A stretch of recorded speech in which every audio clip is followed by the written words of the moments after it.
France and the All Blacks. 29 points to 19. I'm here with my whiteboard. I am a whiteboard. I'm here for stats and key events. That's it. What was the score? 29-19. There you go. Boom! 10-point win. 29-19. Is that convincing enough for you, Mr. Whiteboard, after all that? This is Tony from District. I thought the French did a great job. They made us work for it. They really did. And for a long period of time, it was kind of squeaky butt stuff. We had a lot of pressure, especially in that second half, but struggled to get across the line or struggled to put the ball down over the line. I think 4 times held up. Yes.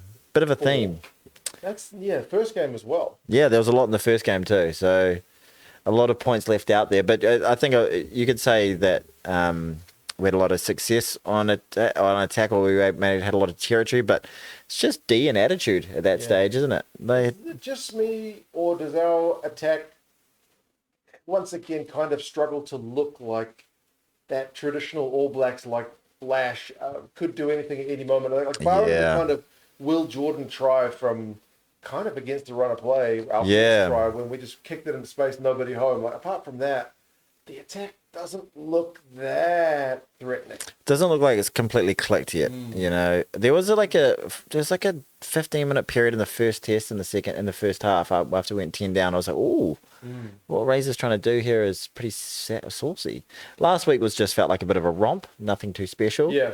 But this is just a little bit clunky, and I feel like we didn't look any better for having poor old D-Mac on the ground. How much of that, though, is just all the change combinations? Is that a point for the... point for the whiteboard. What's on the whiteboard? Just pointing to the things. These are the try scorers. Yes. Like Will Jordan, ALB, Karifi, and McAllister. 4 tries for the ABs, and then just the 1 Ligarek for the French.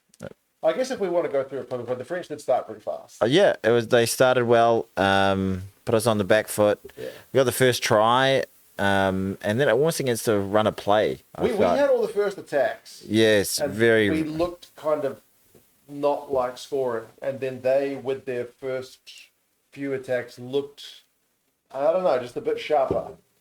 And they had better punch, better penetration through the line, looked better in the collision. Yeah.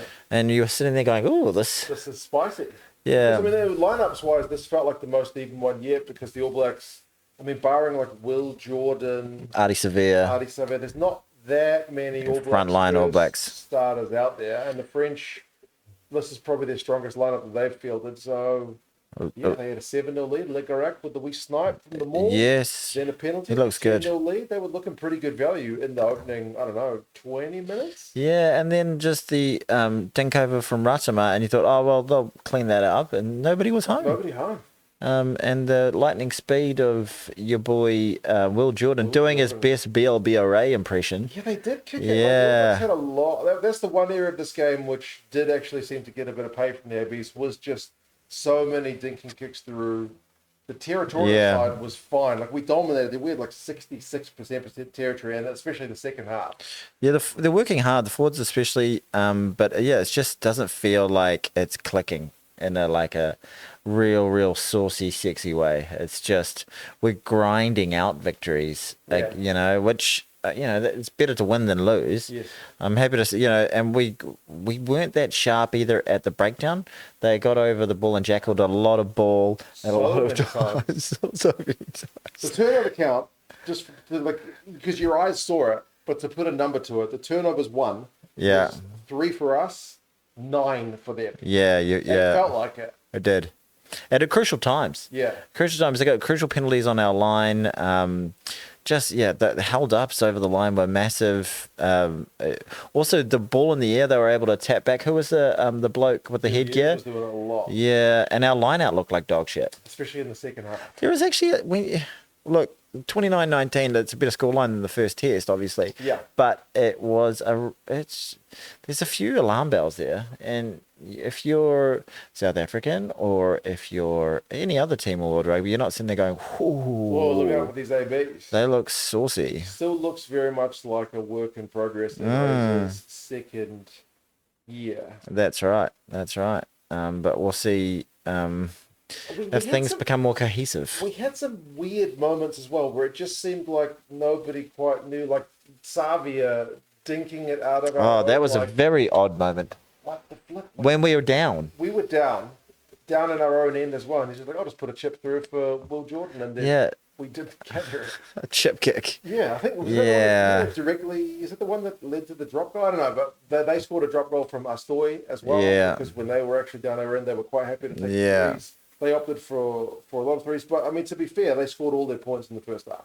Yes. Yeah, like I thought they played with a lot of determination, and the defense was outstanding in that second half. But we never gave them an opportunity to get a real footing in the game, but rather in the second half, rather than just at the very beginning. Yeah. You know, they had a couple of opportunities right at the beginning that they missed a drop kick, and then they missed another penalty. Yeah, second half, they definitely had they were up. What was the score at half time? 2 points, 19-17. 19-17, because we had a late try. Yeah, that's right. ALB.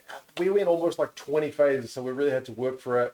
Look, Yeah. There might have been a forward pass, or there might Whoa, have been a yeah. Look, Like for as many tries as we had held up, that one. the one that Tommy Powell, what did I get his name wrong? Tupaia scored in the end. ALB scored. No, sorry, ALB scored in the end. I thought there was a forward pass and a knock on in the lead up.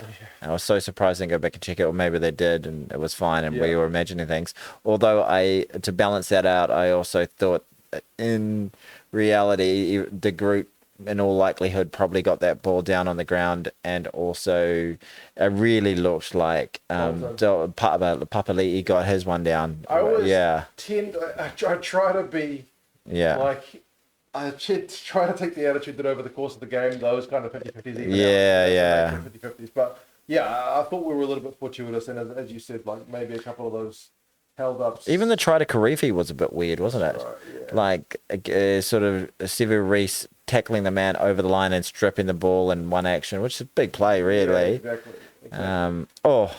But can we talk about the man McAllister's try at the end and why it gave us massive bonus? We were. Do you say that you don't say that in post matches, do We were you? knocking on the door For so long in that second half, but just couldn't crack that. You called it a white ball. Of French Yeah, they defense. just were so just. As we were watching that, and then finally get Geordie Barrett with the big fend on Taufifinu. Yeah. That creates the kind of 2-on-1. Fick- McAllister doesn't have the gas. Ficku's on him. Debutant hooker. Yes. He's still got a long way to go. He's That's being right. run down, but he's got the presence of mind. To go low. Slide in there. Isn't he 28?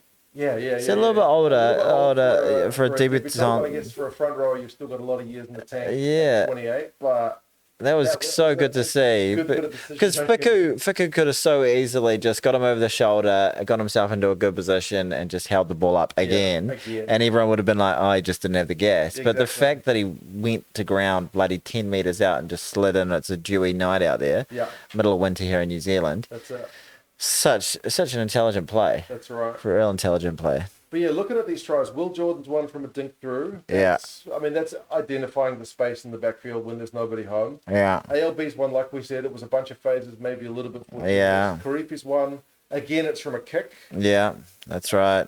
Do we need to be a little bit concerned that we're like, I mean, barring the Geordie Barrett one, which is just like a 1v1 missed tackle, that we don't look like just cutting a team to bits, with well-worked, constructed phases where you've just, forced the space to be able to that's right. And where it's just a natural overlap that that they've managed to manipulate. And there's seems to be a lot of stuff happening behind the gain line that isn't being that effective in actually manipulating defenses. I'm sure they've got a lot of things going on and there's a lot of plans in place, but the product on the park doesn't really look as though it's as you say, like just cutting teams to shreds. Are we negative? Because it's 4 tries to 1. We won by 10 points. It was as evenly matched as we've seen the team. Yeah. Should we be just like, hell yeah, 4 tries to 1? Well, we were like, the scrum was good at the end as well. I thought the scrum looked really good. But we got a couple of really crucial penalties at the end.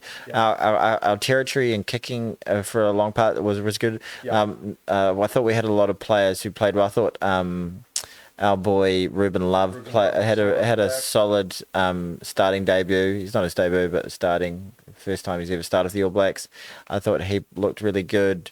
I thought Noah Hotham looked He came on good. and added some real impact, He didn't did, and I thought Ruttimer actually played pretty damn well for Yeah. the entirety of the game as well. Hopefully Noah Lotham's not in such a bad way. He got Yeah, injured he looked to be injured right at the end. right at the last minute. He got an awkward tackle and went into an awkward position. Yeah. But no, I hope that it's I hope that he's in a good way.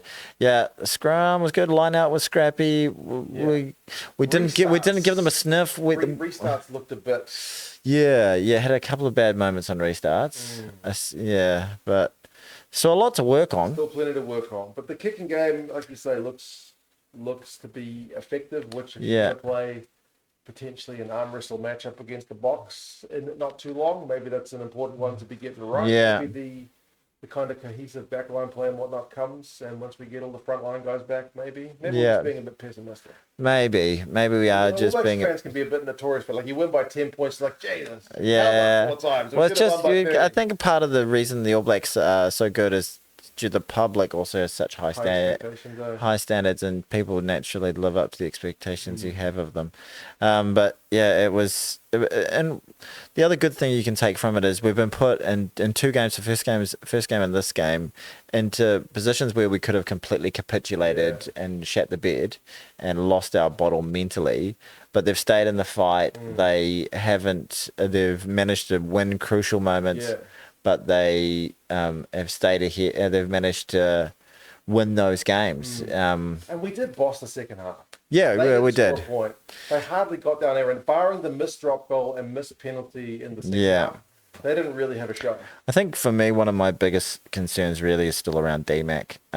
We've been watching for so many years. We see him cut it up very nice at Super Rugby level. He's got all the skills. And you're just sort of sitting there waiting for it to explode on the international stage, but it's just not, and it just hasn't for so long now. And I feel like he doesn't. I know we said kicking was good for the most part, and kicking from hand was good. But in terms of like, there were so many of like just loose balls to ground, short passes that went nowhere that the French were able just to absolute, latch onto and actually punt miles downfield while we were hot on attack. So I really, really want to see more from DMAC, and we've been waiting for a wee while now, but it's hard to know what to do there. Interestingly, when I was looking at the stats, like we mentioned that there's only a couple of like usual All Blacks first choice guys playing. Like our top ball carrier was Ardie Savia. Yeah. Our top defender beater was Ardie Savia. Our top guy for line breaks was Will Jordan. We kind of leaned on our top guys. It'd be like if they'd had like Dupont, maybe something like Aldrit playing. Felt like a real steadying hand, even though Tupaia was playing well. It felt like when Geordie Barrett came on. Yeah. It wasn't even supposed to be playing. The All Blacks did have some late steady the ship. But that guy Brennan, the Irish accented French. 26 tackles. I mean, they worked so hard. Kiard had a bunch of turnovers, but I mean the tackles. Yeah. We made 127. They made 297. Yeah. I don't think I've ever seen a team crack like almost 300 tackles. Yeah, right.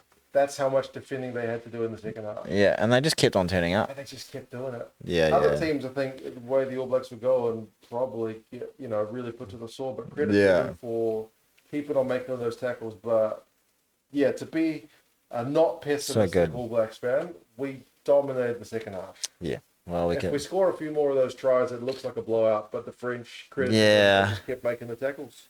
We just got high standards. We did. Yeah. We're about to watch the Lions in 45 minutes. But boom. That's why he's here. So we've got live stream. So if you want to join us for that, jump on. But yeah, good to have you, Mr. Whiteboard. So yeah, Whiteboard. Tony from Distracted Sports. He's been putting out videos. Have I? About like. He put one out about the Lions. If you wanted to get hyped for the Lions right now, just a few minutes before the kickoff. Yeah, go. I'll put a link. Oh yeah. Look at that. I might get 6 extra views. It's huge for me. It'll double my count. Yeah. All right, champ. Thank you for that. Let us know your thoughts, folks. See you.